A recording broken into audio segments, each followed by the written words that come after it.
va parler ce soir de dialogue.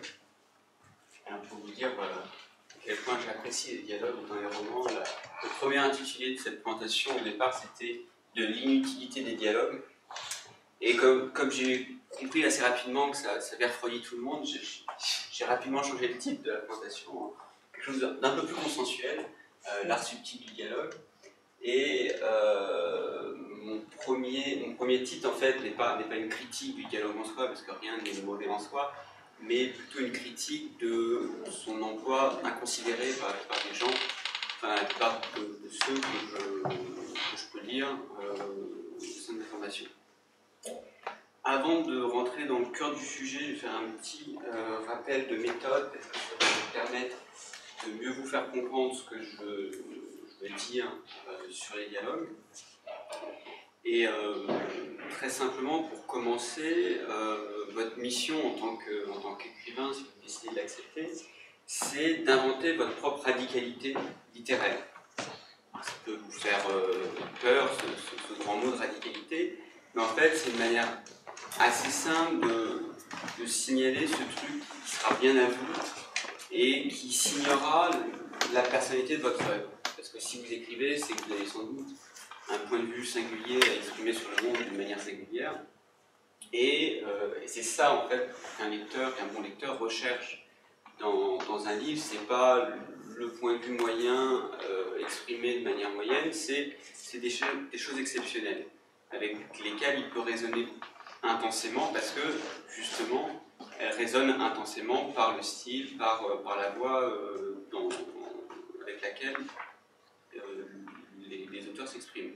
Par exemple, le truc de Proust, c'est cette capacité qu'il avait de savoir étirer les phrases au-delà du point de rupture traditionnel d'une phrase dans le français traditionnel et de la faire tenir au-delà de la limite humaine du souffle, et qui est un peu, on se dit en tant qu'écrivain qu'on se relit, non mais là il faut que je mette un point ou un point virgule parce que le lecteur va être à bout de souffle.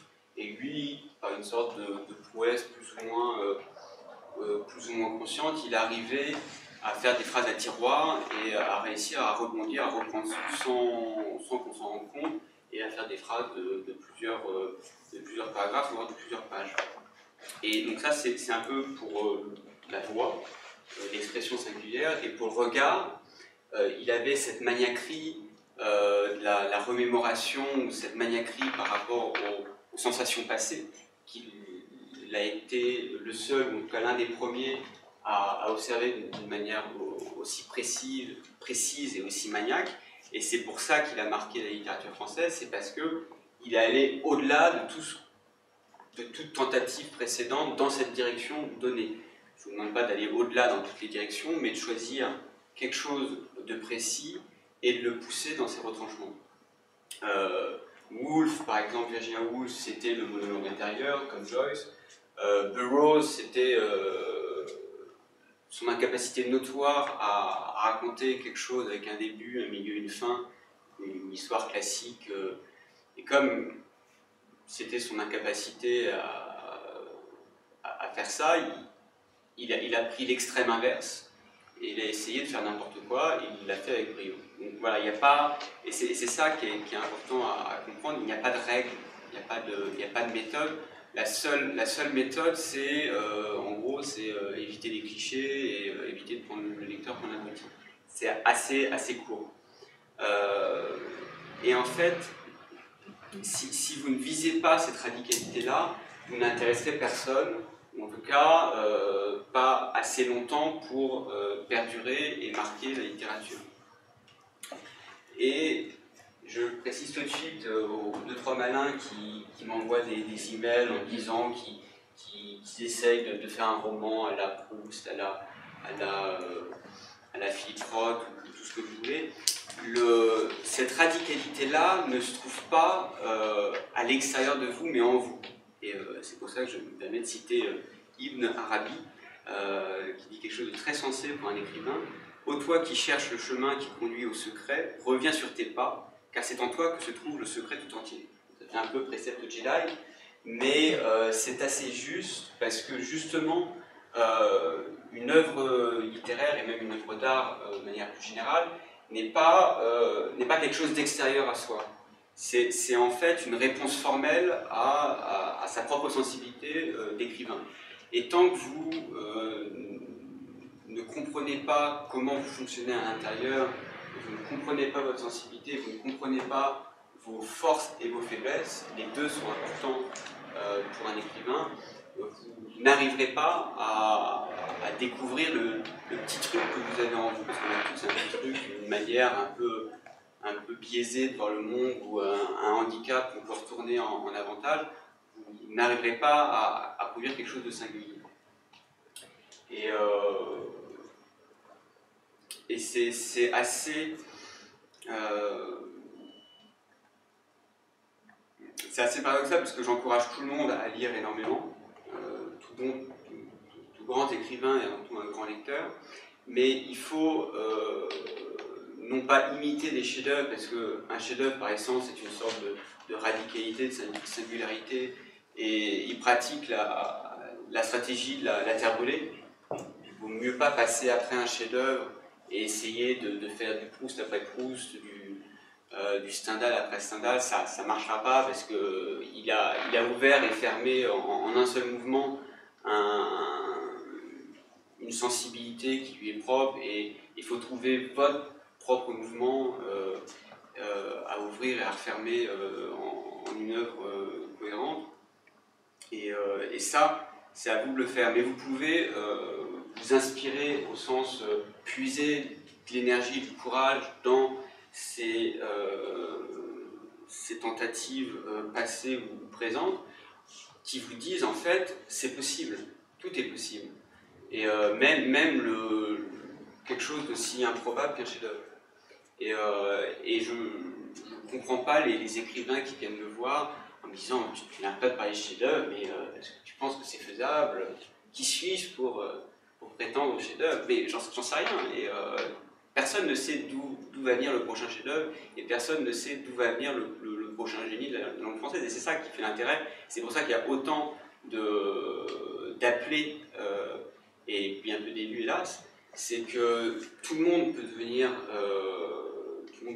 un génie, mais pas n'importe qui, parce que on s'aperçoit assez rapidement que la différence entre tout le monde et n'importe qui est une différence d'engagement, de volonté, de courage, d'abnégation à dépasser les difficultés du début de la pratique littéraire, qui sont assez peu ragoûtantes, parce qu'on écrit assez mal en se lançant, et c'est bien normal. Et il faut pour autant persévérer et ne pas se limiter à ces débuts un peu décevants. Donc, pour retrouver ce que vous avez en vous, mais que vous ne connaissez pas consciemment, il faut s'éloigner de la norme. Parce que déjà, la norme, c'est un peu chiant. Et rien de ce qui naît de la norme ne survit bien longtemps. Si vous vous intéressez un peu à l'histoire littéraire, en tout cas pour la langue française, vous vous rendez compte que le 19e siècle est rempli d'illustres inconnus, illustrent le temps de leur vivant, et dès qu'ils sont morts, très rapidement inconnus, parce qu'ils n'ont fait que produire quelque chose de moyen, qui était le canon esthétique moyen de l'époque, et qui était plus ou moins naturaliste, plus ou moins symboliste, plus ou moins ceci, cela, sans oser des extrêmes, et sans oser sortir des sentiers battus et essayer de tracer sa voie tant bien que mal, et peut-être qu'il ne trouvera pas finalement. Et c'est pour ça qu'il y a autant de dépressifs dans les vocations artistiques, c'est que il y a souvent des biopics sur de grands génies, sur Van Gogh, sur Gauguin, sur tout ça. Mais ce sont des reconstructions rétrospectives, et on sait, parce qu'on regarde l'histoire du point d'arrivée, on sait que ces gens-là, malgré toutes les souffrances et la difficulté de la peine, sont récompensés par la postérité, par la gloire, par tout ce que vous savez. Mais en se lançant, par définition, ils n'en savaient rien. Et c'est pour moi la personne qui va réussir à dépasser la pénibilité des débuts, c'est cette personne qui a foi en elle-même, d'une manière ou d'une autre, plus ou moins irrationnellement, mais qui a foi en cette capacité qu'on a tous à se dépasser et à tenter l'impossible. Et moi, je me rends compte très bien, en encadrant de mon mieux des jeunes écrivains ou des aspirants écrivains, c'est ceux qui progressent le plus sont ceux qui ne se disent pas tous les matins « Oh, je ne vais jamais y arriver, qui suis pour écrire ». Il faut un peu avoir cette prétention folle, cette hubris, cette démesure pour tenter l'impossible. Donc, j'arrête de parler, sinon je ne vais jamais finir. Le roman, c'est une bonne forme pour tenter la radicalité parce que c'est la forme la plus malléable, la plus hospitalière. Il n'y a aucun canon du roman qui tient la route. Le premier roman occidental, c'est le Satyricon de Pétrone. C'est un truc qui ne ressemble à rien, c'est fragmentaire, c'est des histoires enchâssées les unes dans les autres. Et si c'est le prototype du roman, ça veut bien dire que le roman en soi ne répond à aucune règle. À part ce que j'appelle des régimes, comme dans un moteur, comme un moteur a des régimes, 3 régimes qui sont racontés, montrés et suggérés. Et ces régimes sont de qualité différentes. La première, et peut-être hélas la plus nécessaire, mais la moins intéressante, c'est le côté conteur, il était une fois, Bidule se lève et fait ceci, et 6 mois passent, etc.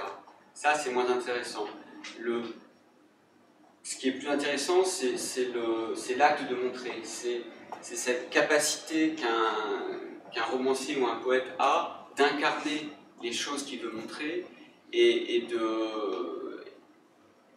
créer l'illusion pour le lecteur que cette chose est tangible alors qu'elle est la plus intangible qui soit. Et le Graal de tout poète qui se respecte, c'est la suggestion. C'est cette capacité, en travaillant en creux, de faire imaginer au lecteur quelque chose qu'il n'a pas dit mais sous-entendu. Par un travail de l'ellipse, par un travail du non-dit, de la litote, de tout ce que vous voulez. J'y reviendrai. Mais en gros, si je devais hiérarchiser ces 3 régimes, le premier raconté, ça correspond à peu près à l'autolib. C'est ronronnant, c'est pépère. Vous ne risquez pas de vous tuer, mais vous ne risquez pas non plus de ressentir des émotions et de l'adrénaline de manière forte. Montrer, c'est quand même déjà plus intéressant. Ça correspond peut-être à une Porsche ou à une Ferrari. Ça va plus vite, vous prenez plus de risques et vous risquez de vous planter dans le décor, mais vous risquez aussi de créer des choses extraordinaires. Et suggérer, c'est la Formule 1, c'est des risques mortels, mais en même temps, une sensation de vie, une sensation d'intensité dans la création qui est extraordinaire. Et j'y reviendrai parce que ça s'adapte très bien à la deuxième partie de mon propos, qui est le dialogue, et je vais y arriver bientôt, rassurez-vous. Mais la création, paradoxalement, n'est jamais aussi puissante que dans la soustraction, que dans la destruction de matière.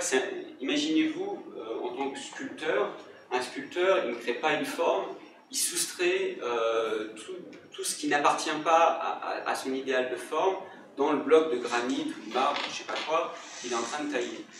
Et c'est vraiment l'image la plus parfaite qui soit de tout métier créateur, enfin de tout, je ne sais pas si on peut appeler ça un métier, mais de toute vocation créatrice. Il faut abraser, il faut retirer de la matière pour donner du sens à ce qui reste. Et un écrivain est aussi intéressant dans ce qu'il montre que dans ce qu'il tait, dans ce qu'il cache. Parce que c'est en cachant et c'est en occultant une partie du décor, des personnages, de l'intériorité des personnages et de l'action, qui va paradoxalement la rendre beaucoup plus présente pour le lecteur. Mais je vous donnerai plus d'exemples, parce que là c'est un peu métaphysique pour vous. Donc en gros, il y a deux principes. Et il faut savoir jouer l'un pour l'autre. Hein. Je ne dis pas de ne faire qu'un travail en creux, parce qu'à un moment, il faut quand même dire quelque chose. Mais il faut que le travail en plein suggère ou reflète ce qui n'est pas dit ou ce qui est laissé en creux dans la scène. Et inversement, il faut que ce qui n'est pas dit rajoute du sens à ce qui est montré. Par exemple, récemment, j'ai lu une nouvelle de Stendhal, Mina Tangel, dans laquelle il y a un paragraphe qui est l'un des plus beaux moments de prise de conscience du sentiment amoureux pour celui qui l'éprouve, et pour celle en l'occurrence qui l'éprouve. Et il réussit justement à faire passer ce sentiment-là en le taisant et seulement en montrant les réactions physiologiques ou en tout cas physiques de cette prise de conscience par la protagoniste. Donc elle se met à l'évocation du nom de la personne dont elle est amoureuse sans le savoir. Elle se lève brusquement comme si on l'avait appelée, elle se met à rougir, elle devient plus nerveuse. C'est justement ce genre d'effet que vous voulez découvrir et encourager dans votre écriture, parce que vous montrez un effet sans montrer la cause. Et donc vous jouez du creux pour donner plus de force au plein, et en montrant l'effet avant de montrer la cause, voire sans montrer la cause, vous forcez le lecteur à s'approprier votre texte et à s'imaginer la scène à votre place et en fait à achever d'une certaine manière votre histoire. Et tant que vous ne laissez pas le lecteur achever votre histoire, vos personnages, leurs paroles, leurs gestes, vous laissez un peu le lecteur dans la marge, commence à s'ennuyer et il finit pas votre histoire. Et c'est Paul Valéry qui disait quelque chose de très, très juste pour tout artiste: regarder, c'est oublier les noms des choses que l'on voit. Donc c'est encore une fois la capacité de taire pour donner plus de poids à ce que l'on veut donner à voir au lecteur. Donc si vous voulez donner à voir la tristesse de tel personnage, l'amertume, la jalousie, ne dites surtout pas elle est triste, elle est nostalgique, elle est jalouse. Dites plutôt essayez de découvrir quelles sont les manifestations de ces sentiments que vous avez pu apercevoir chez vos proches ou voire même chez vous.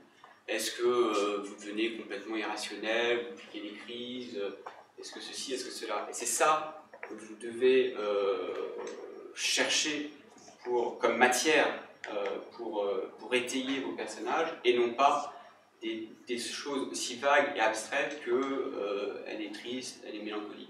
Ça, d'une part, parce qu'en général c'est assez évident quand quelqu'un pique une crise, qu'il est soit bouleversé, soit en colère, soit ceci, soit cela. Le lecteur n'a pas besoin de vous pour l'expliquer. Et vous n'avez à expliquer, et ce n'est pas une explication, c'est une analyse, que ce qui est non évident, paradoxal, complexe, et qui demande à descendre en profondeur dans la psychologie du personnage. Et là, vous ne faites pas une explication d'une chose évidente et qui n'a pas besoin d'explication, vous faites de l'analyse psychologique. Mais soit vous pouvez alterner, mais vous ne pouvez pas être dans ce milieu dans lequel je trouve beaucoup d'écrivains qui consiste à expliquer l'évident, à ne rien montrer et à ne rien analyser de profond. Et soit vous êtes dans la suggestion et dans le travail en creux, soit au contraire vous analysez quelque chose de profond, de dense, de complexe, et qui a besoin de cette analyse pour être mis au jour. Et un petit conseil, ne m'en demandez pas. Je crois de temps en temps des personnes qui me demandent alors qu'est-ce que je devrais faire à ton avis, mais j'en sais rien, c'est pas mon texte, d'une part. Et d'autre part, pour revenir à ce que je disais tout à l'heure, à cette absence de méthode, et c'est plutôt une anti-méthode que je peux vous proposer, savoir plutôt ce qu'il ne faut pas faire que ce qu'il faut faire. c'est pour ça que j'hésite et voire je refuse à donner des conseils. Moi, je suis là pour contredire les gens, pour leur dire bon, là c'est très beau, elle est très belle ton histoire, mais est-ce que tu ne trouves pas que inverser, ce serait plus intéressant, ou si on retirait tous les clichés de ce paragraphe-là, ce serait quand même un peu plus intéressant, ou lui proposer des pistes qu'il n'a pas imaginées, ou qu'il a mis de côté trop tôt, et évidemment encourager chacun. Voilà moi ce que je peux faire. Et il y a quelque chose de plus profond aussi, c'est il y a des effets secondaires négatifs à un enseignement et à une formation au sens péjoratif, au côté formateur. Hein. Le roman, c'est comme ça, avec un début, un milieu et une fin. C'est constitué d'une scène d'exposition, de complications et d'un climax suivi d'un épilogue. Si Burroughs avait suivi ce précepte, il n'aurait jamais écrit le moindre livre, puisque ces romans sont à peine de romans, c'est des sortes de prose poétique qu'il a fait plus ou moins rentrer sous l'appellation roman pour avoir une chance d'apparaître en librairie. Mais ce n'est rien de tout ça, parce que c'est pas important finalement. L'important, c'est qu'il a trouvé sa manière à lui de faire quelque chose. Donc j'arrête mon topo méthode et je rentre dans le vif du sujet, le dialogue. Le but d'un dialogue, à mon sens, c'est d'essayer de capter le côté organique, vivant, viscéral de la vie, de l'être humain et des relations interpersonnelles, sans le figer par un excès d'ordre, par un discours trop précieux, trop recherché, trop littéraire, mais sans non plus le perdre dans un excès de désordre, de chaos et de langage trop oral. Il faut trouver là aussi le juste équilibre, et c'est ce qu'on appelle en physique un équilibre métastable. C'est le moindre changement vous fait dévier de l'équilibre, et c'est le désastre. Et c'est pour ça que c'est très dur à réussir. Et moi, plus j'écris des dialogues, plus je me rends compte que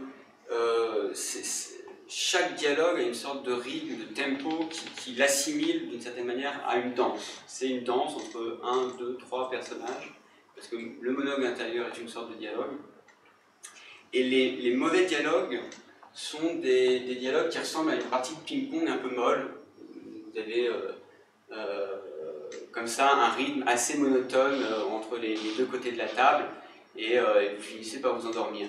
Et un bon dialogue, c'est un dialogue qui a du rythme, c'est quelque chose qui est dynamique, et c'est quelque chose qui est modulé. Je ne sais pas si c'est français, mais imaginons que ce soit français, à savoir que le rythme varie en fait, le long des répliques, et vous n'allez pas alterner des répliques courtes avec des répliques courtes. Ou alors très rarement et très ponctuellement. Il faut, parce que sinon on retombe dans le problème de la partie de ping-pong mollassonne, et il faut, et ça c'est un conseil qui est valable également pour les parties non dialoguées. La littérature, c'est pas seulement une question d'image, c'est aussi une question de musique et de rythme, et il faut savoir alterner les phrases longues, les phrases courtes, les phrases de moyenne longueur.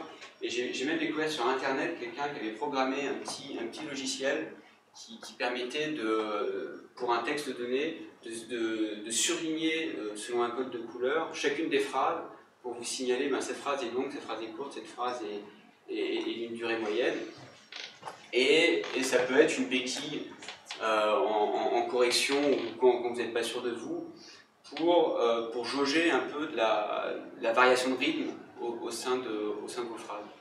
Bon, moi, je n'utilise pas personnellement, parce qu'à la fin, on acquiert quand même une oreille, et le but, c'est d'être autonome et de ne plus avoir besoin de béquille.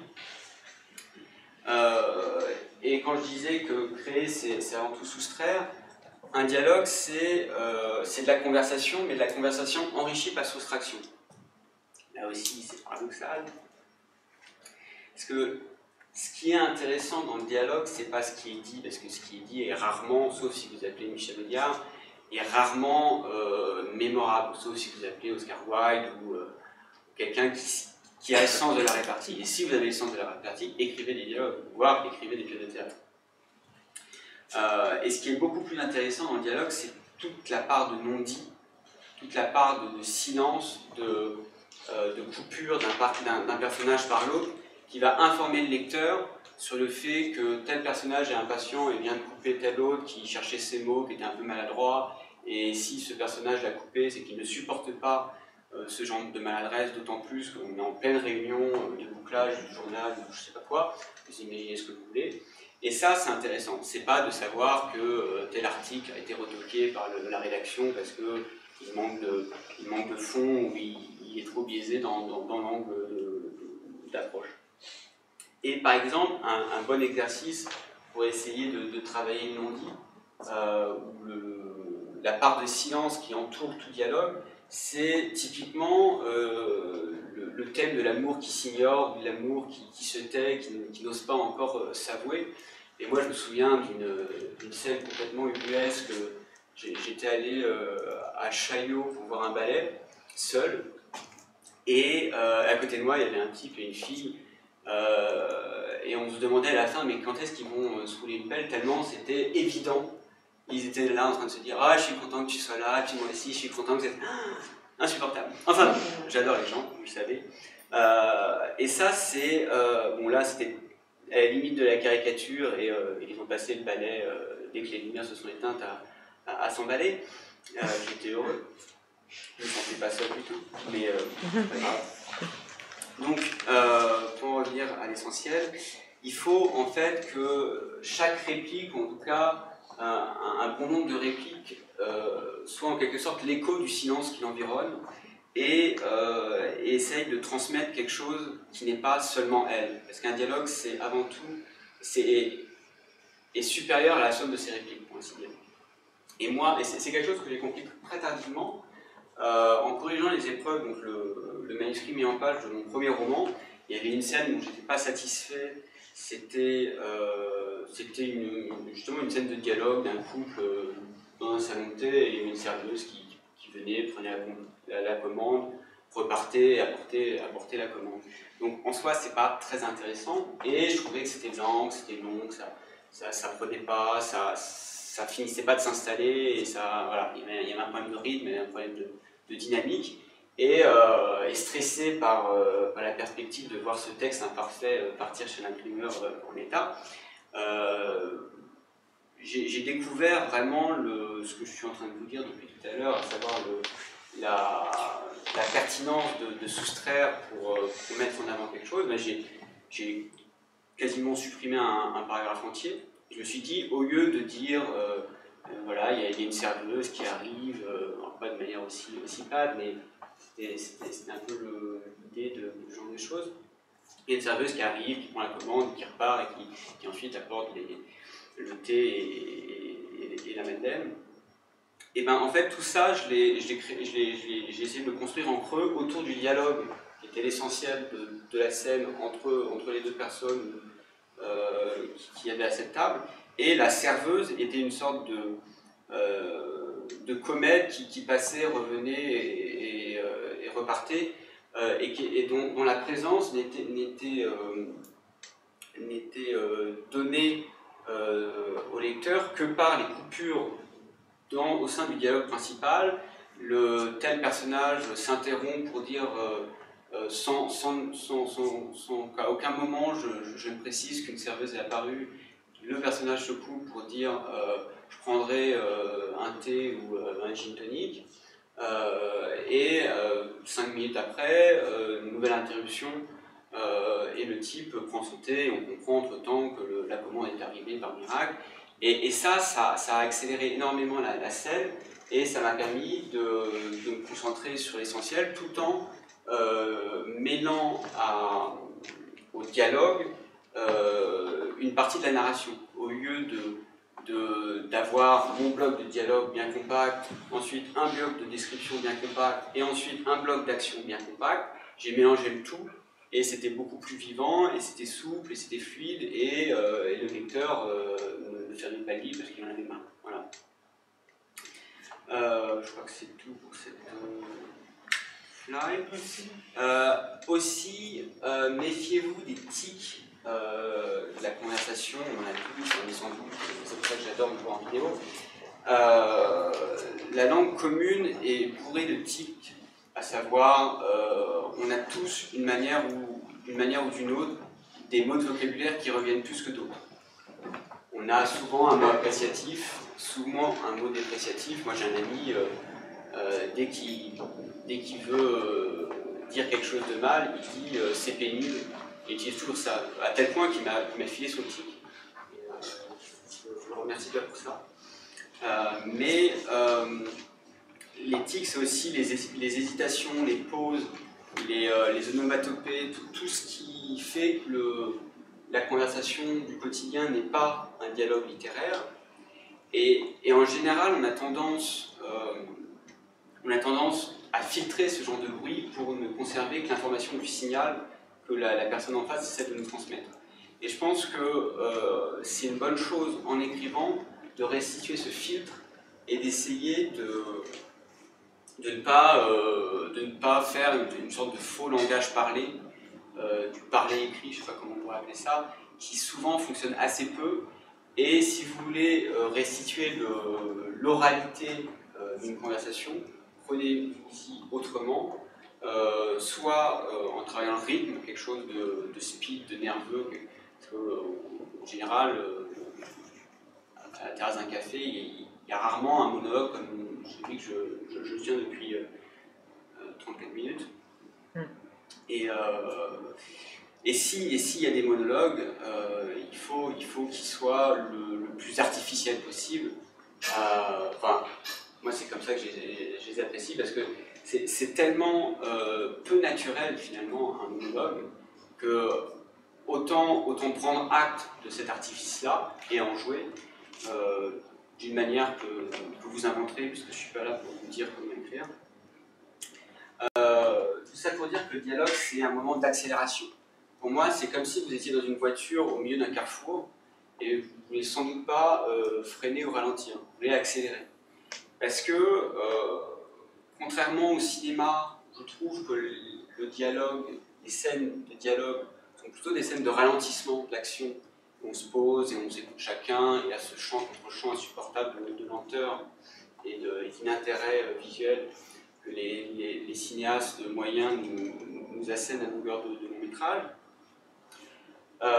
Contrairement au cinéma, le dialogue littéraire est très rapide, très nerveux, parce que justement en littérature, on a cette capacité de pouvoir zapper la moitié de la conversation.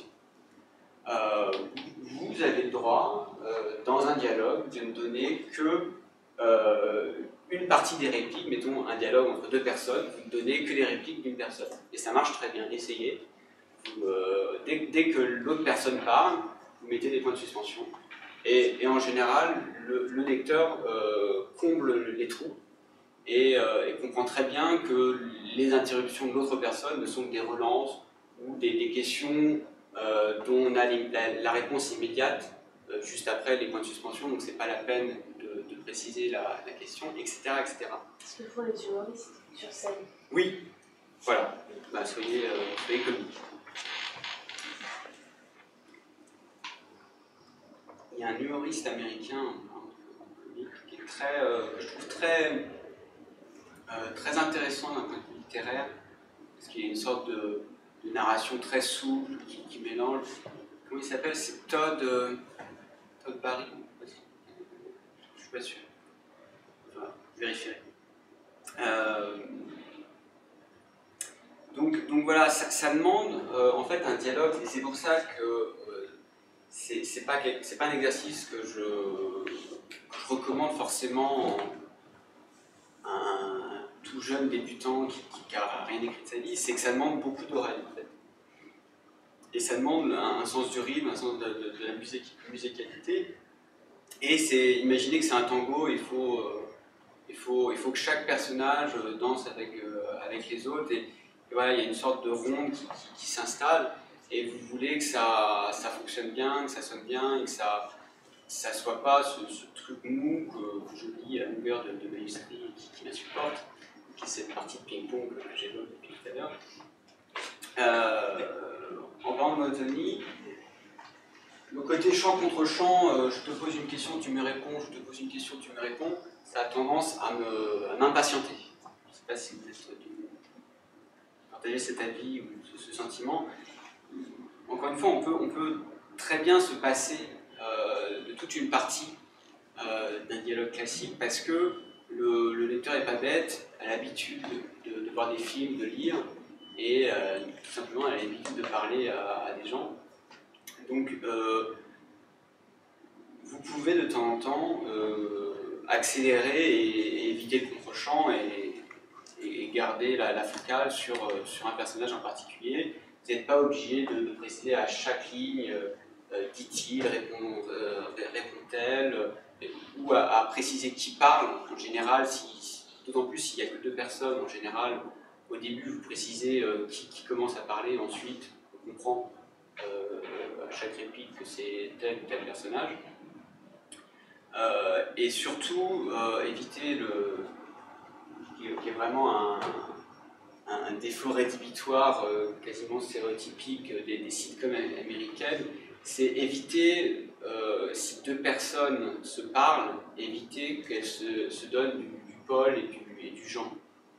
Parce qu'en général, quand on s'adresse à un ami, à un conjoint, à un membre de sa famille, on sait pertinemment comment cette personne s'appelle, cette personne sait pertinemment comment elle s'appelle, et ça fait partie des hypothèses cachées de la vie en société, et on n'a pas besoin à chaque fois de dire « Mais oui, Paul, bien sûr, tu as raison, allons essayer ce restaurant. » Et dans les mauvais films, dans les mauvaises sitcoms, c'est typiquement ce genre de...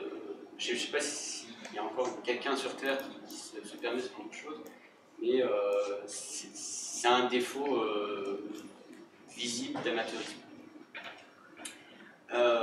Et quelque chose que j'aurais pu évoquer plus tôt, un dialogue, ça sert aussi à ouvrir une fenêtre sur l'intériorité du personnage. Un peu moins qu'un monologue intérieur, parce que là on plonge carrément dedans, mais comme c'est une fonction expressive, la parole, ça sert aussi à avoir un aperçu de ce qui s'y cache, modulo le fait que dans une société il y a des règles, on ne parle pas de la même manière à tout le monde. Et ça aussi, ça fait partie des non-dits d'un dialogue, le fait de voir la manière dont tel personnage s'adapte à telle situation sociale et essayer de montrer comment son discours, sa manière de parler évolue selon le vis-à-vis qu'il a. Ça, c'est assez intéressant. Et aussi, c'est un personnage, c'est un mot très savant et comme tous les mots savants, assez barbare, c'est une idiosyncrasie.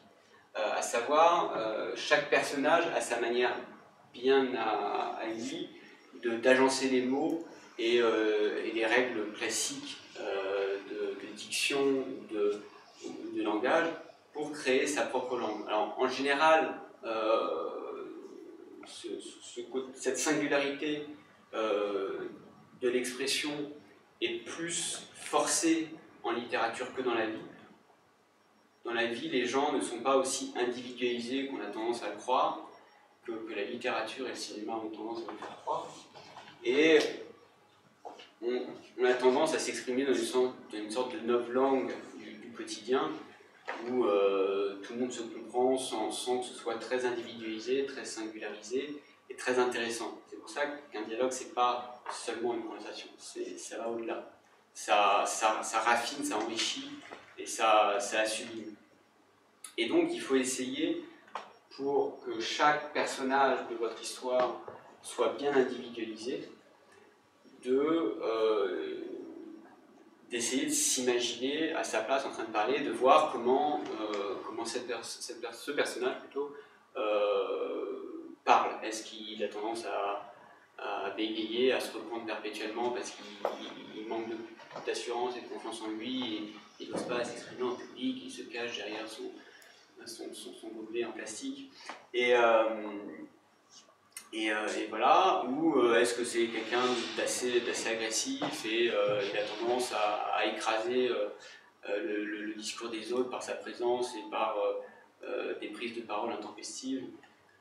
Voilà, il y a mille manières de donner forme et vie à un personnage, et le dialogue fait partie de ce genre d'outil.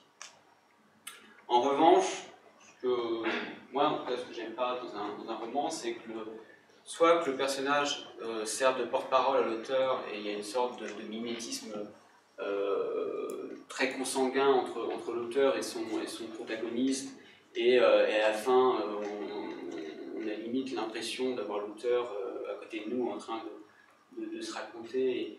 Et ça, c'est un travail du personnage qui n'est pas abouti à mon sens, parce que même si le personnage est un double de l'auteur, même si c'est l'extrapolation d'une caractéristique personnelle de l'auteur, comme tout personnage, la destinée d'un personnage, c'est l'individualisation maximale, ou le plus que vous pouvez lui offrir. Il faut respecter la liberté du personnage et essayer de l'aider à s'émanciper de vous-même. Et c'est justement en l'aidant à s'émanciper de vous-même que vous arriverez à le mettre à distance et à avoir ce recul critique par rapport à lui. Et c'est là où vous allez commencer à jouer avec lui, à essayer de voir dans quelle situation, comment ça fonctionne, si je fais ça, si je modifie ça, qu'est-ce que ça donne, est-ce que c'est intéressant, est-ce que c'est pas intéressant. Et quand votre personnage est trop proche de vous, vous n'avez pas cette liberté de jeu avec lui, et vous faites un copier-coller de votre vie pas souvent très intéressant, parce qu'un écrivain n'a pas le temps de vivre, il consacre son temps à écrire avant tout. Et l'autre problème, c'est le personnage cible de jeu de fléchettes. Et c'est en préparant cette tentation pour ce soir, j'ai enfin compris pourquoi j'aimais pas Houellebecq. C'est la dernière fois que j'en parlerai parce que j'ai fait trop de publicité gratuite. C'est en fait, typiquement Houellebecq utilise ses personnages comme un défouloir, et voilà, c'est des cibles d'un jeu de fléchettes, et il s'amuse comme ça, dans tout le roman, à les canarder. Et bien sûr que vous pouvez vous moquer de vos personnages, parce que Houellebecq est un grand écrivain satiriste, mais il faut les aimer également, et on ne se moque bien qu'avec amour.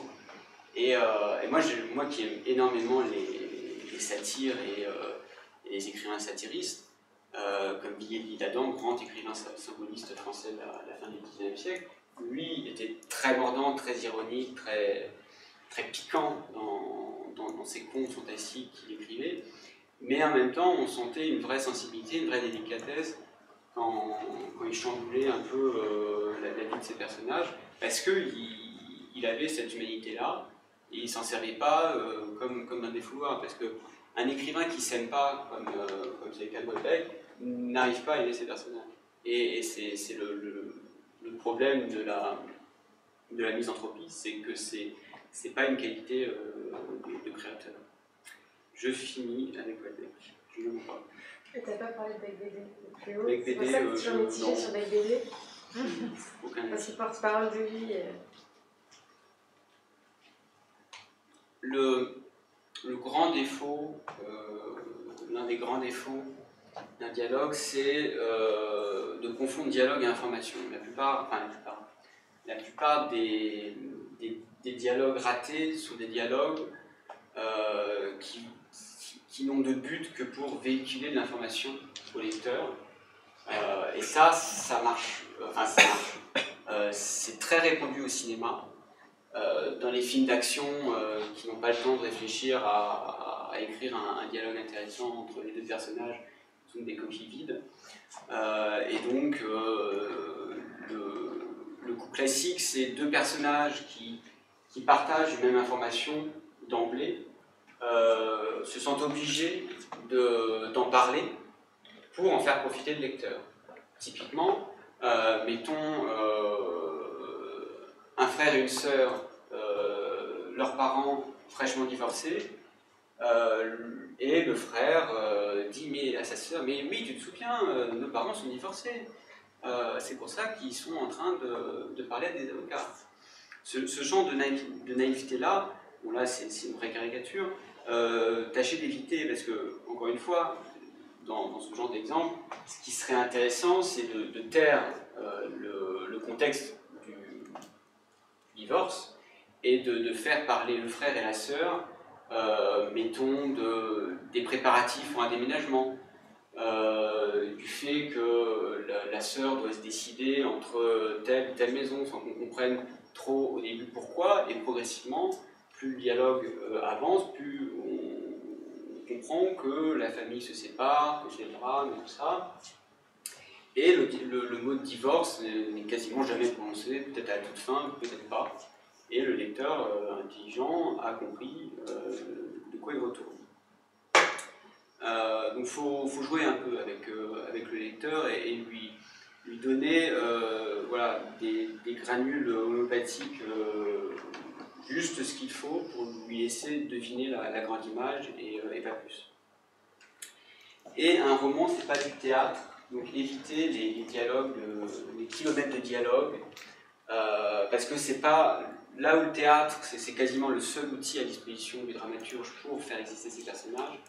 Le roman, au contraire, ce n'est qu'un outil parmi tant d'autres, parmi la description, la narration, parmi je ne sais pas quoi d'autre, mais c'est très appauvrissant en fait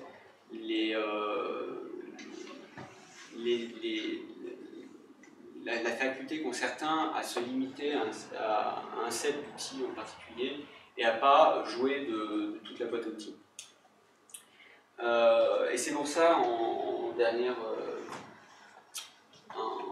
grande idée, je vous encourage à mêler étroitement le dialogue, le monologue, la description, la narration, et essayer que tout soit souple, fluide, et qu'il n'y ait rien qui stoppe en fait la lecture. Et un peu l'exemple que j'ai pris de mon premier roman où j'avais des choses qui ne fusionnaient pas entre elles, et c'était abrupt, c'était maladroit, c'était gauche, c'était lent, et essayer de... En fait, un roman, les universitaires, parce que ça les arrange, ont tendance à découper les littératures en poésie, prose poétique, roman, fiction, non-fiction, essai, mais ces délimitations-là n'ont pas grand intérêt, n'ont pas de raison d'être, parce que quand on pratique véritablement la littérature, qu'on arrête de l'étudier, on se rend compte qu'il n'y a pas de démarcation aussi franche, aussi tranchée entre les genres. En fait, il n'y a pas vraiment de genre, il y a des formes plus ou moins poétiques, plus ou moins de la prose, et en fait, les meilleurs passages de romans sont ceux qui se rapprochent le plus de la poésie, enfin de la prose poétique plutôt, et où tout est fluide, tout est souple, tout est fondu. C'est un peu comme un bon vin, je ne sais pas si vous appréciez le vin, mais un grand vin, tous les tanins sont fondus en une même expérience de palais, et c'est assez rare, c'est assez beau. Et moi, en tout cas, c'est ça que je recherche quand j'écris, c'est cette souplesse en bouche, et cette souplesse donne aussi la longueur en bouche, parce que comme c'est fondu, tous les éléments sont fondus les uns dans les autres, le lecteur et les générations de lecteurs qui suivront auront beaucoup de travail, de détricotage de la pelote pour comprendre tout ce qui se passe, tout ce qui est emmagasiné dans cette scène.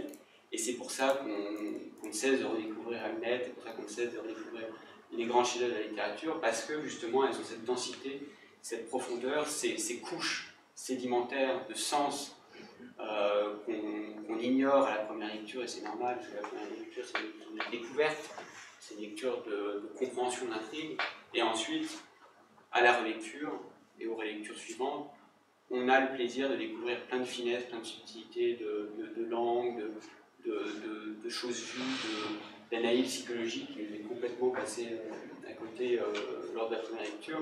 Et c'est pour ça que les écrivains durent. Quand je vous disais tout à l'heure que le brise de l'écrivain, c'est de durer, c'est de marquer la littérature, et c'est non pas seulement écrire pour le XXIe siècle, mais écrire pour le XXIe et le XXIIIe. Les écrivains médiocres sont ceux qui écrivent pour le XXe, voire pour le XIXe. Sont ceux qui essayent de recopier des canons esthétiques dépassés, ou en tout cas qui n'ont plus leur raison d'être puisque la société a changé, le rythme de vie a changé, les mentalités ont changé.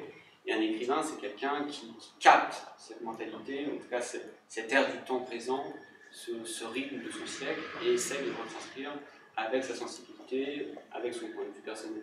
Voilà. Donc, j'ai beaucoup parlé, donc je vous ai préparé une anti-sèche pour retenir l'essentiel. Un dialogue n'est pas de l'information. Un dialogue n'est pas, surtout si l'information est déjà préalablement partagée entre les protagonistes du dialogue. Et cette information, si information il y a, la plupart du temps, elle est tue et elle est dans cette part de silence et de non-dit qui entoure le dialogue. Deuxièmement, ce qui m'amène au deuxième point, le dialogue est supérieur à la somme de ses répliques, à savoir que c'est comme l'image de l'iceberg, il y a beaucoup plus que des répliques dans un dialogue, il y a le silence, on dit, les subtilités qu'on découvre au fur et à mesure, et c'est quelque chose de très dynamique, c'est quelque chose de mouvant, c'est une danse qu'il faut comprendre, découvrir et trouver le tempo juste pour la scène et pour ses personnages pour que tout se passe bien. Voilà. Donc si vous êtes intéressé, si vous voulez plus loin, j'organise dans 15 jours un atelier ici même de 2 heures d'écriture de dialogue. Donc en fait, on ne va pas écrire un dialogue comme ça ex nihilo, on va plutôt réécrire, on va partir d'un canevas donné d'un dialogue avec ses forces et ses faiblesses, et on essaiera plein de jeux de variation et de réécriture à partir de ce modèle-là, pour voir comment on améliore ça. Parce que c'est souvent, quand il y a des dialogues, des maîtrises, c'est souvent là où moi je prends mon stabilo et je tranche. Donc voilà, vous avez le lien ici, c'est pas sur, les inscriptions ne se font pas sur Meetup, qui n'est pas super pratique, parce que c'est un événement payant, c'est 50 €. Et pour ce qui est payant, Meetup n'est pas super pratique, donc je passe par Eventbrite, une plateforme un peu similaire, mais un peu plus pratique pour implémenter le moyen de paiement. Donc c'est réservé à 10 personnes, il reste des places. Voilà, je vous remercie. Merci. Avez-vous des questions?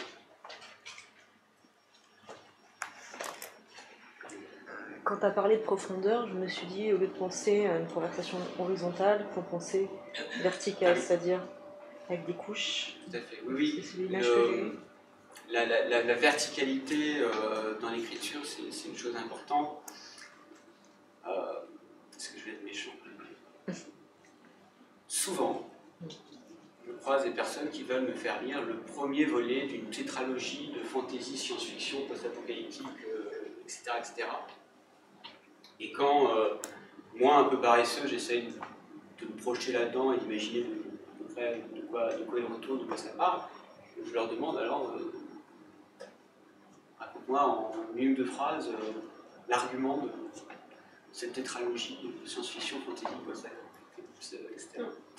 Et souvent, la personne est bien embarrassée, ne sait pas de quoi il retourne, parce que au lieu de creuser en profondeur et de densifier le propos et peut-être de le réduire un peu, mais de lui apporter beaucoup de richesse d'analyse et de vision personnelle et de singularité, de voix et de regard, il n'a fait que rajouter des planètes, des elfes, des races extraterrestres. C'est un peu le problème de Star Wars, c'est à partir d'un substrat très mince, quand même assez mince, ils ont étendu, d'un côté à l'autre de la galaxie, une histoire d'origine assez simple, charmante, mais assez simple, et donc du coup ce sont des copies de choses pas très intéressantes d'un point de vue autre que divertissement. Et c'est le problème en fait d'un travail en extension latérale, horizontale. Je rajoute plein de trucs, des planètes, des vaisseaux spatiaux. Je ne sais pas ce que j'en ferai, mais je suis sûr que c'est très utile pour mon propos. Sans se demander, mais qu'est-ce que je raconte? Est-ce que c'est une histoire d'amour? Et si c'est une histoire d'amour, quel point de vue porter sur ces personnages-là? Quels sont leurs problèmes? Quelles sont leur psychologie? Et ça, souvent, c'est ça qui manque. Et c'est une bonne remarque de travailler en profondeur et en vertical, et pas... Enfin, vous pouvez faire les deux, mais privilégier, si vous avez un truc à privilégier, c'est plutôt la dimension verticale et non pas horizontale. Surtout si c'est un premier roman, une première histoire, souvent on n'a pas les épaules suffisamment larges pour faire tenir tout un monde comme ça, créé ex nihilo. Et c'est mieux de faire quelque chose incomplet mais de manière parfaite, quitte ensuite à le développer dans des volumes ultérieurs, que de faire quelque chose de complet mais d'imparfait. Et le problème, enfin imparfait, au sens creux et pas richement creusé et fouillé. D'autres questions? En fait, c'est à la fois une question de remarque, parce que je me pose depuis un petit bout de temps. Enfin, moi, ça, j'aime beaucoup les dialogues depuis beaucoup de temps. Mince. Mais c'est intéressant. Mais du coup, à l'extrême, selon toi, est-ce qu'un texte qui serait vraiment très riche en dialogue perd de la qualité littéraire? C'est une question très large pour le coup, mais... Ouais, c'est pas facile de donner une réponse univoque et absolue. Donc, un texte riche en dialogue est-il moins intéressant, moins littéraire, moins... Tu as 3 heures, voilà. J'ai 3 heures pour ce texte. Encore une fois, il n'y a pas de règle absolue. Il y en a il y a des auteurs plus généreux en dialogue que d'autres. Moi, j'ai plutôt tendance à passer à travailler intensément le dialogue, mais à essayer d'accélérer à ce moment-là et pas de m'appesantir dessus. Parce que, et ça c'est quelque chose que j'ai appris en lisant Stendhal, en lisant les auteurs qui ont écrit sur Stendhal, il avait cette qualité qui a déjà été remarquée, d'être un écrivain quasi d'action, quelqu'un qui a la capacité par sa fougue et son plaisir qu'il avait à écrire, de retranscrire, mais vraiment de manière très vivante et très nerveuse, tout ce qui se passe, toutes les péripéties et non seulement les péripéties en tant qu'événement extérieur, mais aussi les péripéties intérieures de ces personnages. Et Stendhal réussissait très bien le passage entre la vie intérieure de ces personnages, ce qu'ils en extériorisaient par leur prise de parole, et les événements, les actions qui avaient lieu dans cette histoire. Et lui, en fait, très souvent, pour les scènes les plus importantes, les plus solennelles, les plus poignantes de ses romans, là où un auteur un peu plus banal aurait créé un dialogue très larmoyant, solennel, etc., en fait, il n'y a pas de scène de dialogue pour ces scènes-là. Et il se dira adieu et il périt. Quelque chose comme ça. Parce que tout ce passage a été précédé d'une alternance de dialogue, de narration très étroitement mêlée et surtout d'une plongée dans le cerveau de ses protagonistes par une sorte de monologue intérieur d'avant l'heure. Et il avait cette souplesse et cette nonchalance de pouvoir passer d'un étage à l'autre de son histoire de manière assez virtuose. Et donc moi c'est plutôt quelque chose que je valorise et que je recherche moi-même, sans essayer de faire du Stendhal réchauffé. Et c'est pour ça que j'ai un peu de mal à te répondre, parce que voilà, il y a de tout. Et je pense que tu peux même alterner, pas parce que tu préfères moins de dialogue, que tout d'un coup, dans un chapitre, tu ne peux pas te permettre cette folie de quelque chose de très dialogué et de très parlé, parce que justement, à ce moment-là, il y a besoin. Mais il faut avoir et c'est pour ça que ça demande beaucoup de pratique, il faut savoir quand et où utiliser telle munition à ta disposition, Et ça, c'est, encore une fois, il n'y a pas de règle, c'est selon ce que tu recherches et selon ce que tu veux créer comme littérature que à la fin tu sauras, oui, là, je vais faire un dialogue, là, au contraire, je vais être dans la rétention, je vais faire quelque chose de très... Je prends un peu de distance par rapport au personnage, je vais les décrire un peu loin, et peut-être que je vais les montrer seulement en train de parler, mais un peu comme au cinéma, où c'est un moment où la caméra s'éloigne, on voit les personnages parler, mais on ne les entend pas parler, parce qu'au final, tout ce qu'ils ont à dire ne serait que banal si c'est une scène de réconciliation, et l'important, c'est juste de les montrer se rapprocher, quelque chose de visuel, adapté au cinéma, et moins... Le cinéma est vraiment un art de l'image, c'est pas du théâtre, et beaucoup de cinéastes confondent ça. Et voilà, donc, tu joues. J'espère que ça vous suffira. Ça peut être maigre, je sais, comme méthode, mais c'en est une bonne. Et on fait rien de bien sans un minimum de plaisir. Une dernière question peut-être, oui. J'aurais une dernière question, et j'aurais une question oui. en tout cas. Vous avez beaucoup parlé du travail en creux et de la suggestion, ce qui crée effectivement un texte beaucoup plus dense. Mais est-ce qu'il pourrait être utile par moment de revenir sur une expression beaucoup plus simple, notamment après un passage particulièrement dense, pour essayer de s'assurer que le lecteur puisse revenir sur ses pieds et qu'il ne se sente pas trop perdu? Si le texte est trop dense, qu'il est trop demandeur en réflexion, est-ce qu'on ne risque pas au contraire de le dégoûter ou de le... Alors, est-ce que l'excès de suggestion peut perdre le lecteur et voire le dégoûter? Sans doute. Il y a des textes très obscurs que moi-même je trouve obscurs, donc oui. Et c'est pour ça que je vous dis de jouer l'un pour l'autre. À un moment, il faut bien exprimer quelque chose et le montrer noir sur blanc, sans l'expliquer, mais le montrer. Et c'est pour ça que c'est un moteur à 3 régimes, mais que vous ne pouvez pas faire l'économie d'un ou 2 régimes sur les 3. Donc oui, il faut alterner les moments un peu de rétention d'informations, les moments où vous êtes un peu plus généreux et vous déroulez davantage cette chose qui était jusqu'alors très dense.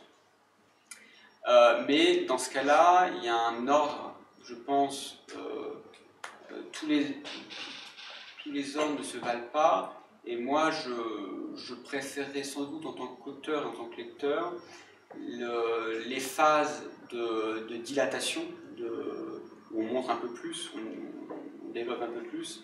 Je préfère que ces phases de dilatation suivent des phases très denses, très, très resserrées, très suggestives, parce que, encore une fois, c'est plus puissant de donner l'effet avant la cause. Et donc, par exemple, et ça c'est quelque chose dont j'ai pris conscience en lisant Robert Bresson, une note sur le cinématographe, une note de bas de page comme ça en passant, qui est très, très révélatrice. C'est qu'il se rend compte que, en se promenant, je sais pas, au jardin d'éturie, mettons, en face de lui arrive quelqu'un avec un visage très étonné tout d'un coup, qui le regarde vers lui, et le fait qu'il ne sache pas la cause de cette expression sur ce visage le pousse à se retourner, et tout d'un coup instille de la curiosité et du suspense, et on cherche à découvrir ce qui s'est passé, et déjà là c'est le début d'une histoire en fait. Et c'est pour ça que un peu inverser l'ordre logique aristotélicien, et alors pas tout le temps, mais parfois permettez-vous ça, de commencer par les faits et ensuite de développer un peu, de dilater en montrant la cause. Et là aussi de jouer sur l'alternance en fait, des régimes, des tempos, de condenser, de dilater. C'est une respiration un texte, il faut apprendre à le faire respirer d'une manière la plus souple possible, et le lecteur suit tant bien que mal, plutôt bien. j'espère. Enfin bon, après c'est pas en regardant la liste des best-sellers qu'on est très encouragé par le courage des lecteurs à dépasser peut-être un a priori un peu obscur ou quelque chose qui ne lui donne pas toutes les clés de lecture du roman dès le début, comme on le trouve chez Marc Lévy ou n'importe qui. Oui, je ne sais pas pourquoi, il y a Marc Lévy ici, je vais me plaindre à la direction, c'est scandaleux. Dans un incubateur lié à la littérature, on m'impose Marc Lévy, mes passions. De la provocation. Je pense que c'est de la provocation. Je cherche à me provoquer un AVC ou des choses comme ça. Il est dans le top 10. Quoi ? Il est dans le top 10. Mais après, si vous êtes un éditeur cynique, vous ne recherchez que des Marc Lévy et des Guillaume Musso. Mais le problème, c'est que justement, ces auteurs ne durent pas. Et leur cadavre est à peine refroidi, qu'on les a déjà oubliés, parce que justement, il n'y a rien à se mettre sous la dent. Et l'un de mes grands succès, c'est de dégoûter les gens de ce genre notamment par ma formation, de ce genre de littérature qui pour moi à peine de la littérature, et je le dis face à la caméra. Parce que justement, la littérature pour moi est une contestation de la langue commune et du sens commun. Et c'est essayer de faire autre chose avec les mêmes mots, mais utilisés selon une manière qui vous est propre. C'est logique que ça soit là, c'est pour faire monter... Oui, c'est un contre-exemple, ça. C'est un parfait contre-exemple. C'est une sorte de démonstration par l'absurde, ce que je suis en train de faire. Et comme il n'y a rien à se mettre sous la dent, c'est pas les écrivains qui durent. Mais après, pour pas vous déprimer, je pense que c'est aussi compliqué d'écrire un livre si on s'appelle Marc Lévy ou Marcel Proust. Parce que finalement, on n'écrit jamais qu'à hauteur de ses moyens. Et donc, vous êtes... Alors après, en soi, j'ai rien contre Marc Lévy, je trouve ça plutôt sympathique qu'il puisse vivre et bien vivre de son semblant d'art. Après, voilà, on ne parle pas de la même chose, et ce que je mets, moi, sous le mot littérature, n'est pas du tout ce qu'il y a écrit sur la couverture de ces romans. Mais c'est pas grave, il faut tout pour faire un monde, et s'il y avait que du Marcel Proust, à la fin, on serait écœuré. Et il faut du McDo comme du foie gras, ou je sais pas quoi. Les deux sont appréciables en contraste, je pense, l'un de l'autre. J'imagine, moi, en littérature, c'est quelque chose que j'arrive plus à faire, mais voilà, j'espère que j'ai... Ça peut détendre, nettoyer le cerveau entre deux. En fait, je trouve ça très pénible à lire, pour reprendre un terme dépréciatif de mon ami. Ouais. Franchement, j'arrive pas à... le fait qu'on me prenne pour un con à chaque phrase, c'est... Je pense que c'est lié à la confusion, justement. L'insipidité comme ça fait que... Est-ce que c'est lié aux éditeurs qui leur demandent... Non, alors après... C'est tellement creux qu'ils peuvent en prendre. Moi, je pense qu'ils font ça sans cynisme aucun, les auteurs de ce calibre-là. Voilà, c'est leur niveau, et on ne peut pas leur en vouloir d'être ce qu'ils sont. Après, il y a un cynisme, sans doute, de la part des agents. Les éditeurs en profitent parce que ça permet de payer des livres non rentables comme les miens, par exemple. Mais le seul cynisme que j'aperçois, c'est dans le choix des titres qui sont interchangeables entre Guillaume Musso, Marc Lévy. Enfin, c'est Plus belle la vie, L'instant présent, Carpe diem, enfin ce genre de choses. C'est en gros des promesses de bonheur qu'on fait miroiter souvent à des lectrices. Parce que la vie quotidienne est si dure et si pénible, on a besoin de ce genre d'oasis rafraîchissantes qui, moi, me font déplorer l'indigence intellectuelle de l'humanité. Mais je vais me faire des amis en disant ça. J'en ai trop. Mais du coup, pourquoi eux sont vendus ? Parce que c'est rentable, tout simplement. Non, mais parce que c'est pas la... ma question. Pourquoi c'est aimé ? C'est pourquoi c'est aimé et pourquoi eux sont aimés, sachant qu'a priori, il y a un livre qui n'a pas trop de profondeur pour être fait par beaucoup de personnes différentes. Pourquoi ? Ah, mais il y a 1000... Après, c'est... En fait, la loi des hits, c'est un effet d'entraînement.